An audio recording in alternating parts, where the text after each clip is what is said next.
starting to light up, and we're going to see a lot more of this as we head into trick-or-treating, and Thursday's forecast does not look good. Jason? Uh-oh. All right, Ben. Also first at 4, he's accused of spiking his wife's cereal with heroin. A neighbor testifies about what she found when she tried to come to the rescue. Also breaking from the NCAA today, a new decision about student athletes who want to cash in on their popularity. Here's Paula. This is the hottest restaurant in town. Absolutely every single seat is full, except it's not a restaurant, except that it is actually the single most popular class in the Wayne Westland School District. I will show you why. Live from downtown Detroit, home of WDIV and Click on Detroit, Local 4 News First at 4 starts now. Hey there and happy Tuesday, everybody. I'm Jason Colthorpe in for Karen. First at 4, Karen is covering a story that has a lot of people talking today. A Michigan man charged with murder, accused of spiking his wife's cereal with heroin. She's in Flint as prosecutors start laying out their case. It was a packed courtroom here in Flint as Jason Harris's preliminary hearing began. The point of today, to decide whether or not there was enough evidence to bring this case to trial. Walking in the courtroom, Jason Harris, dressed in an orange jumpsuit, made his way to the defense table. He's accused of murdering his wife, Christy Thompson Harris, 5 years ago by spiking her cereal with heroin. In court today, a neighbor, who's also a nurse, testified how she tried to help save Christy, but it was too late when she arrived at the Davison home. The mother of 2 had no pulse. Preliminary expected to take days. The judge so concerned about media coverage, he demanded no audio from the courtroom allowed to be released until the preliminary is over. Much more happened in court. I'll have that for you tonight at 5. We're in Flint. Karen Drew, Local 4 Defenders. All right, Karen. Allison Weaver of Rochester Hills will stand trial, facing bizarre allegations of an attack against a female friend. Police say the 2 women, longtime acquaintances, met at the victim's apartment in September. We're not identifying the victim or showing her face. She says she went to sleep and awoke with Weaver confronting her, trying to strangle her before allegedly biting her all over her body and telling her she was going to die. And then I just started screaming bloody murder and banging on the floor. No, no, no. I can't believe I'm going to die like this. Someone come and help. Please help, help, help. Weaver told police the injuries occurred during consensual sex. She's going to trial on several charges, including assault with intent to maim. We'll have more on the victim's testimony new at 5. Police are identifying the 2 boys killed in a tragic house fire yesterday in Grosse Pointe. Logan and Briggs Connolly died in the fire that broke out before school just before 8 a.m. It happened at their home on Fisher near Mack and Kercheval. Right now, fire officials have not determined the cause, but are looking at the possibility it started in the kitchen. Neighbors and even the Detroit Red Wings are rallying around the Connolly family today. We'll have that part of the story coming up at 5. We're getting a new look at the impact of the UAW strike on General Motors' bottom line. The company just released third quarter numbers, and the strike cost $1 billion in that quarter alone. However, GM still made $2.35 billion for the quarter, with the strike costing investors 52 cents per share. The rest of the impact will hit in the fourth quarter for a total loss connected to the strike of nearly $3 billion. It's been cloudy and gray for most of the day, and the signs are all pointing for things to get worse. But is there a chance, Ben, we're going to turn things around here? Are you saying there's a chance? Is that what I'm hearing? Asking. Just a very small one, Jason. Thursday is not looking good. We'll get to that in a second. But for the rest of the drive home, I think everything that we see tonight is going to be fairly light, widely scattered, and all rain, which is not something we'll be able to say as we get later in the week. Here are the temperatures tonight, falling from the 50s into the 40s. Again, just a couple light sprinkles out there, and that's going to be it. But getting forward into Halloween on Thursday, we're looking at 47 by the time trick-or-treating starts.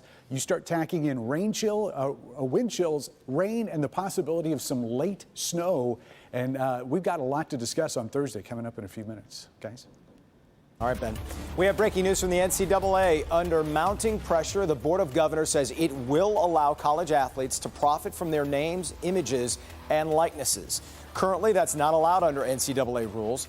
The board says there's a lot of work still to be done to decide how that's going to work. You might remember California just passed a very similar allowing athletes to cash in, but it doesn't take effect for a few years. We'll keep you posted as we learn more about that. The President Trump impeachment inquiry picking up momentum with new testimony and an upcoming vote in the House of Representatives. Let's get to Kimberly Gill, who's in the newsroom. And Kim, what are Democrats saying about today's testimony? Yeah, good afternoon to you, Jason. A top Ukraine expert testified behind closed doors today. One Democrat called that testimony, quote, extremely, extremely, extremely disturbing. The new testimony comes from Alexander Vindman. He's a national security advisor who's defying the White House to share his recollections of a phone call between President Trump and the president of Ukraine. Vindman says he was on that call and so disturbed by what he heard that he brought his concerns to his superiors. Democrats haven't shared details of his testimony, but are calling him very credible and say he's also supporting the testimony of other witnesses. Now, President Trump continues to tweet his defense, saying there was nothing wrong with that phone call. Another NSA advisor, Charles Kupperman, says was a no-show yesterday, defying a congressional subpoena, and the House of Representatives is expected to vote Thursday to lay out the ground rules going forward for this impeachment investigation. So, Jason, we're following a lot of moving parts here on this story. We'll have more from Washington coming up on the news at 5. Until then, we'll send it back to you in the studio. Yeah, absolutely. All right, see you then, Kim.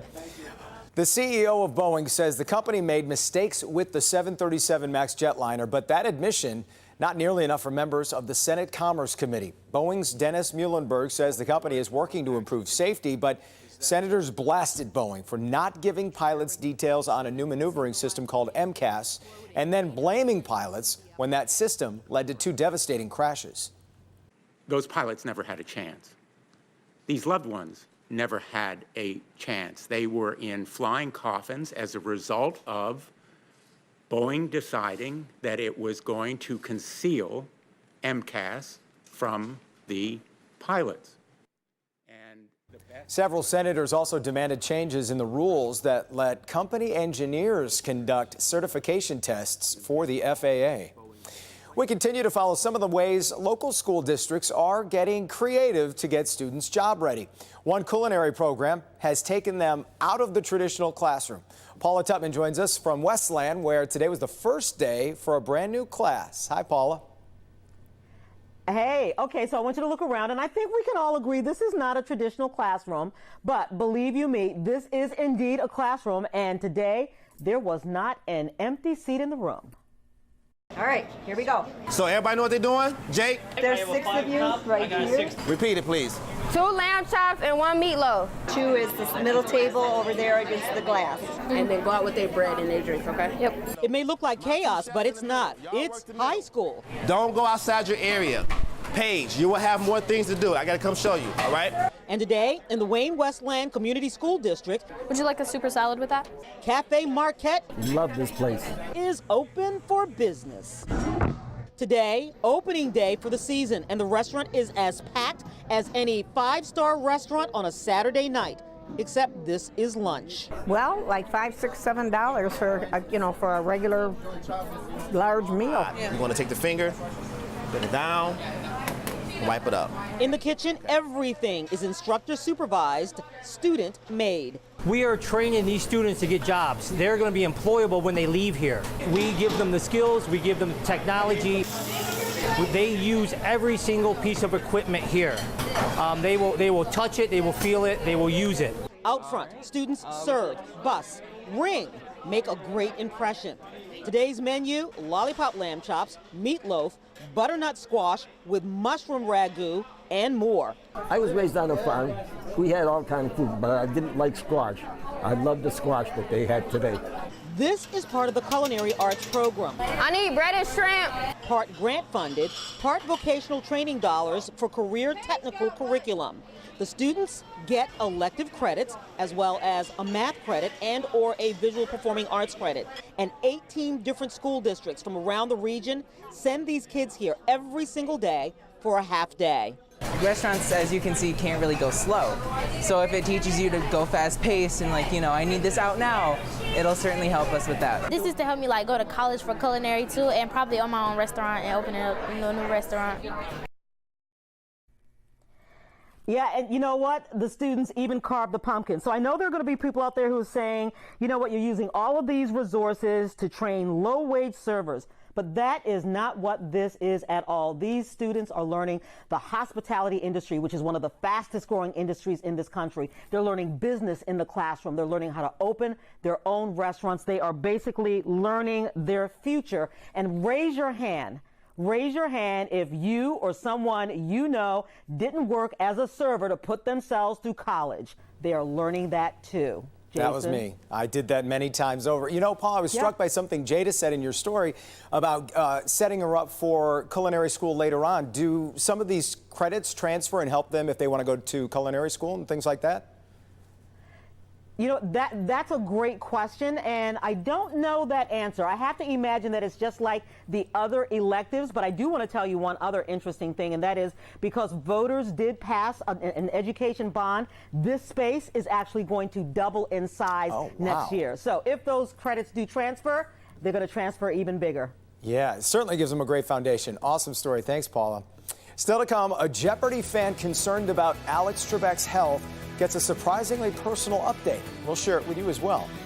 And Facebook faces a new political challenge, how one man is fighting for truth in advertising.